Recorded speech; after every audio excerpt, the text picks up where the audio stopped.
So the role of a chief product officer is normally one that's brought into an organisation that is either undergoing aggressive scaling or a transformation where they're putting product at the heart of the business.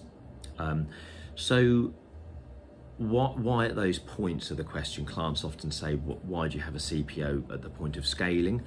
And this is because often with a tech startup, the product is the founder. The founders understand the product. If you look at Google, Apple, Sergey Brin, Steve Jobs, they were really the product leads, and they are the ones that founded the companies.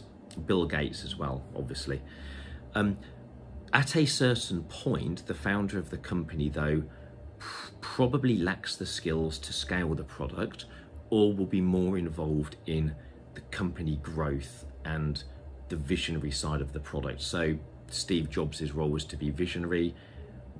He didn't build the iPhone directly himself, but he certainly envisaged it. So the chief product officer will be brought in typically at the point of a business transforming, where it's putting product at the heart.